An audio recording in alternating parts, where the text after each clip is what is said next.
Hey, Sean, What's up? how's it going? It's going. Yeah, you want to tell the people about your smoke detector removal story? What about it? Oh, just how you were standing on a chair, on top of a chair, on top of a desk, trying to remove the batteries from a smoke detector over the weekend.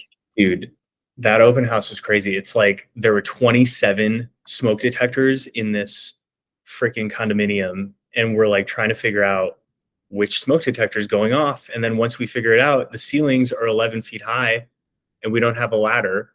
So thank God you were there to like hold me by the ankles. Otherwise, not have ended well. Yeah, the things we do for our clients. Yeah, the things we do in order to make sure that everything complies with energy and water certification.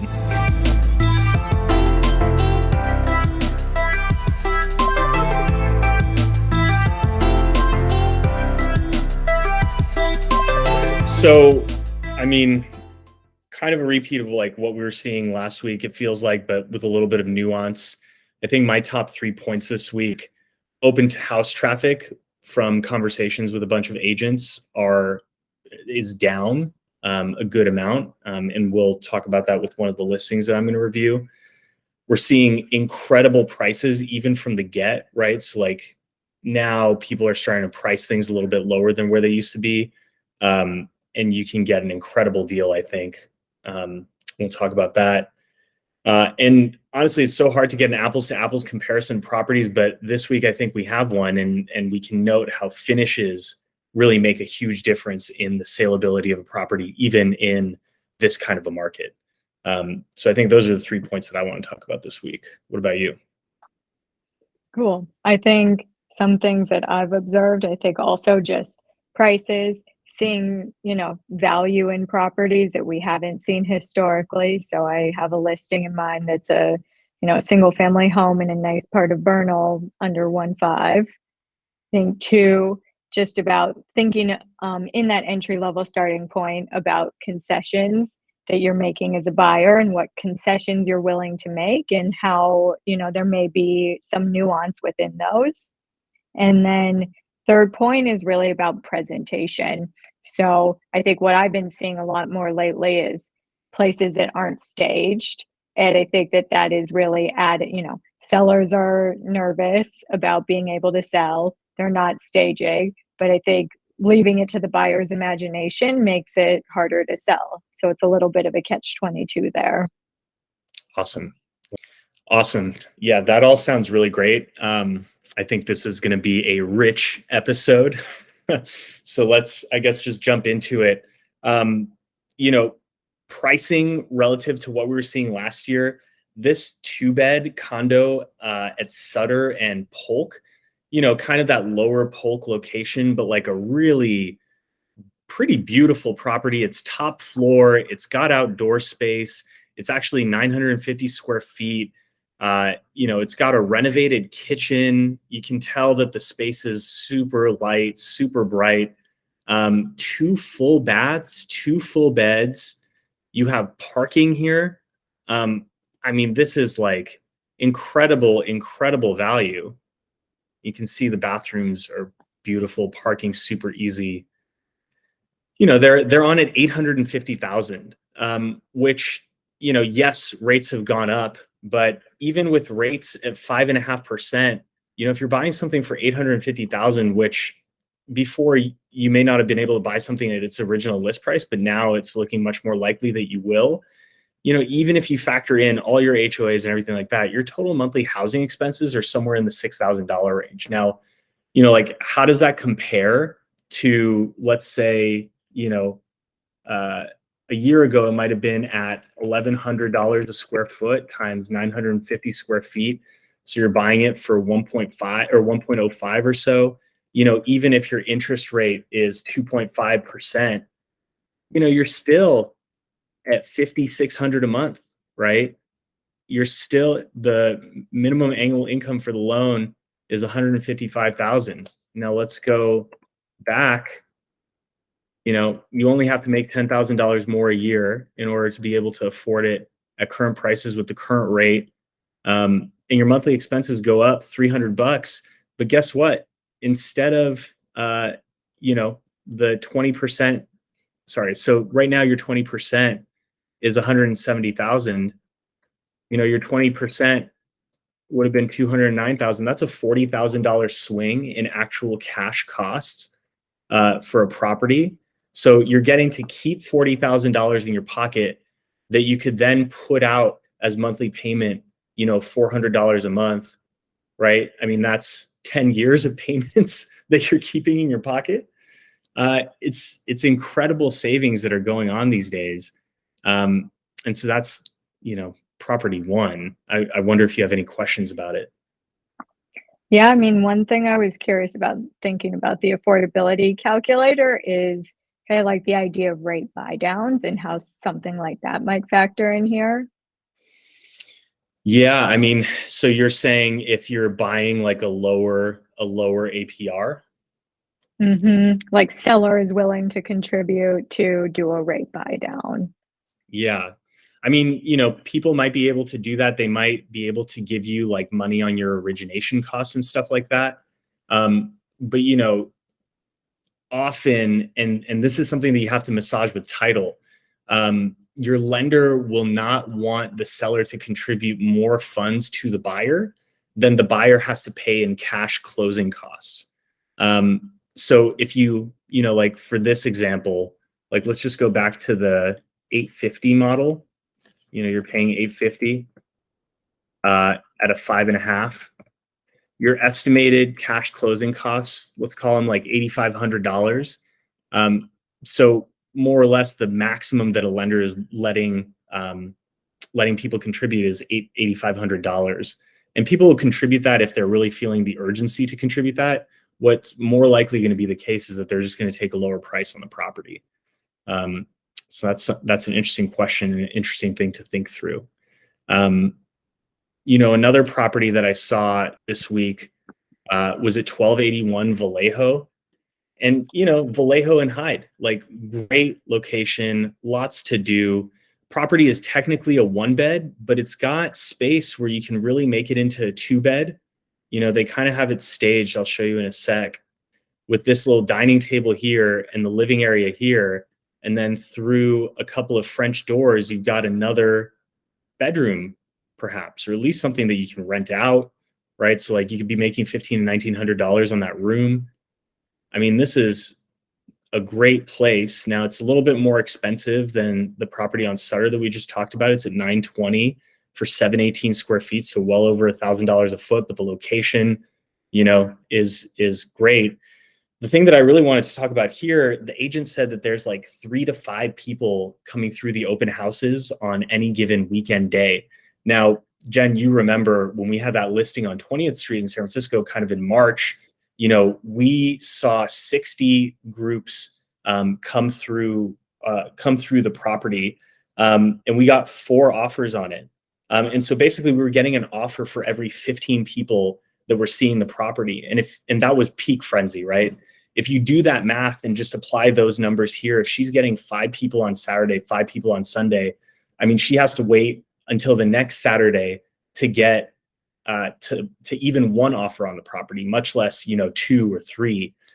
So that kind of thing is really going to start factoring in into prices and how people are selling, because the longer something sits on the market, the more time that sellers just kind of have to sit and think and say, well, what am I really willing to accept here?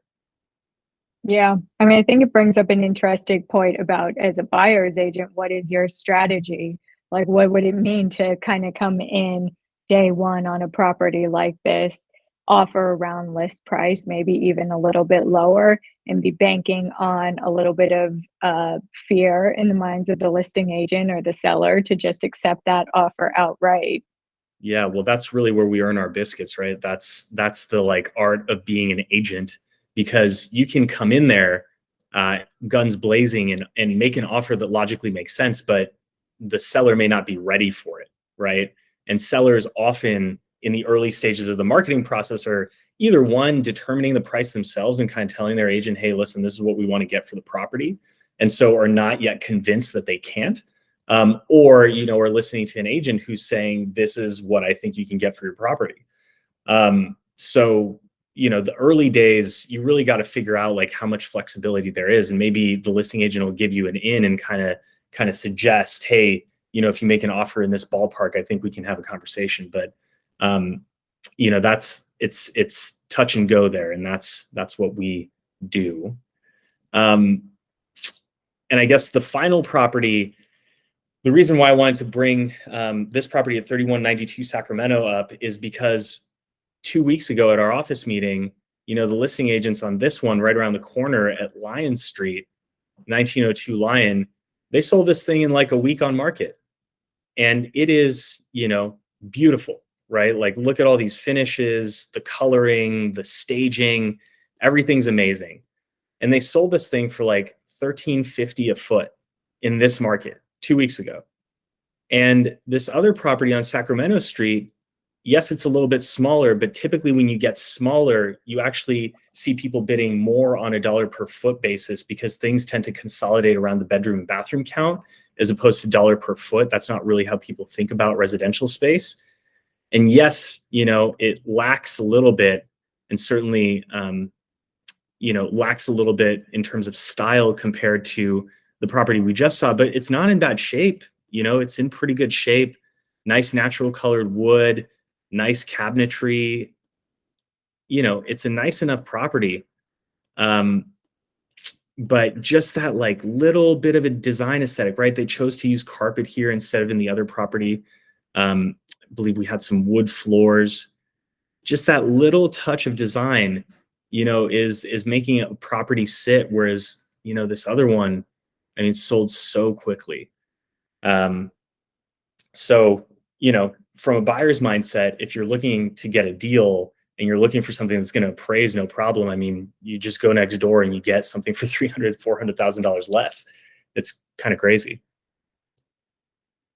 Yeah. That's what is helpful to see, or what I like to talk to buyers about when we're out, is what are the things that you could change pretty easily and relatively low cost versus what are the things that you can't. And it's like, okay, could you put $20,000 into a place like that and get it closer to like the finish level of the place on Lion Street? So this place at 1932 Fell Street, number 9, TIC, 2-bed, 1-bath, has a huge parking spot. There's a nice shared yard. You can see that it has this little private deck off of the primary bedroom. Beautiful unit. Building is a little bit older. It has it very much like a mansion, haunted mansion feel almost. But what was interesting about it is literally there's a tenant in there right now. They were moving stuff out as we were walking through. So it's hard to envision the potential of it because this is right by the Panhandle, super close to all the shops and restaurants on Deviz. And to get something like this for under $800,000, that's just not something that you would have seen before. I think it'll be tough to see tenants moving out at the end of the month. So to go into a place like this that's totally vacant, I feel like it's hard to imagine the potential as a buyer. So maybe that means, in a couple weeks, is there some room to negotiate on a place like this? Who knows? But I think, what we're really seeing is staging matters. And then the second point here is just about location and this being on Fell Street. So, a lot of buyers will immediately get turned off to a building like this because it's on a busier thoroughfare. But I think where there's an opportunity to find some value is in knowing where is the location of the unit relative to the building. Because in this case, if you have a unit that's on the back of the building that isn't really impacted by the noise of the traffic as much, that's something that a lot of buyers will overlook and present an opportunity to get in there at potentially a lower price than even the list price. Do you feel like that's something that like you can easily talk to your clients about early in the process? Or do you find that like, you kind of have to like go through step 1 of the process, like see a bunch of places and then like start talking about like what kinds of things people are going to have to form some kind of concession on? And also, can you see see the Redfin What? page on this? Can we just see the Yeah. Redfin page? Yeah. Yeah. Awesome. Yeah. So, I mean, I think generally when people come in with a budget of, call it 1.2, they'll start at what looks like, you know, a beautiful place. Maybe we write an offer on this place that's listed at 1.2, goes for like 1.4, 1.45, maybe even 1.5. And then that's when that recalibration happens. And I think that that's what I always encourage buyers to do is participate in the offer process and see where things are going because you never really know.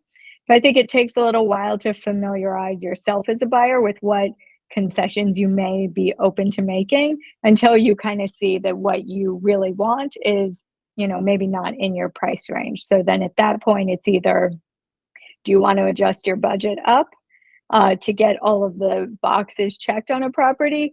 Or what are some of these more creative solutions to find concessions that you might be willing to give on? It's a lot like dating, isn't it? Gotta concede, Exactly. gotta concede some points to win the Exactly. right person. Exactly. Exactly. So maybe they're a little messy and you're okay with that. Not from personal experience. Not at all. All right. So the next place I saw that I thought was this one is on just a super charming block, just lots, just has this very cute feel, 2 bed, 2 bath, in Bernal. It's on 105 Lundys Lane, priced at 145. Finishes on the top are, just beautiful. It's super just feels super warm and inviting, has this, kind of open concept feel between the living and dining room. And then also has like some adorable outdoor space. Really feels like a great entry level single family home for people. And, this location on a super quiet block, you're still really close to Mission Street. You're less than a 10-minute walk to Cortland. So, feels like some value here. Now, this one's only been on the market for less than 5 days, so it'll be interesting to see how this one plays out. But, you know, seems like there's some value here that we wouldn't have seen in the spring. How tough have those conversations in past markets been with buyers where it's like, hey, we really want a single family home at 1.5, and you're like, cool, like, are you comfortable with, Daly City? Or, are we Yes. good going to like way out in the East Bay? And like, here you are, you have a 2-bed, 2-bath, cute single family home in the best part of Bernal Heights for 1.45. Mhm. Exactly. Exactly. I think it's just a matter of being willing to jump on something like this. And, if I were writing an offer for a buyer on this property, I would say, if you want this place, this really checks all the boxes, let's get in there day one, try and write an offer right away. What is the worst case scenario that happens then? They say, no, we're setting an offer date in a week and a half. Great. You can still participate in a week and a half, but shoot the shot. See, because what I've also seen, especially on, actually just properties across the board, agents, when they sign a listing agreement with a seller, they're saying, okay, this is going to sell for 1.8. Now, 2, 3 months later, it's just a totally different game. And as a listing agent, you don't want to say that it's definitely going to sell for this. So maybe you're setting the expectations much lower. So to get a guaranteed 1.45 on a place like this, maybe the seller would consider it, just kind of seeing what's going on with the market and how their agent's been advising them. Yeah, I mean, I think that makes a ton of sense, especially like with people ready to go. Cool. I mean, this has been super informative. I'm very encouraged to see like what you can get in the marketplace right now. It's a good time to buy. And I think, some of the resonant thoughts from our clients have been like, well, has the market bottomed yet? Are we sure that it's not going to go any lower? And, the resounding truth is we don't know yes, or one way or another, when the exact moment that it's going to bottom is. We do know that, as sellers hold on to these properties for a little bit longer, as their mentalities change based on the news stories that they're hearing, they're willing to accept lower prices. We know that they are willing to accept lower prices right now. And so when does that change? Is it even necessary for the economy to be doing better for that to change? Are stocks maybe going up during a recession? And if stocks are going up, are buyers buying more? And it's like a whole crazy game. And you're getting good prices. You're keeping a lot of cash off the table, like we were talking about before. That cash is going to pay for any kind of difference in monthly payments that you might be experiencing. Just feels like, buyers ought to be buying. Yeah. Yeah. I mean, it's like speaks to the Warren Buffett strategy. Like you can't be trying to time the market. If now is the time, I think it makes sense for a lot of the reasons that we've talked about. And, hopefully you're into a property that you're happy with. And, maybe you're refinancing in a few years, may deciding to sell in a few years, but, got to get in and participate. I think that's right. Cool, Jen. Thanks for your time. Thanks, Sean. See you. Bye.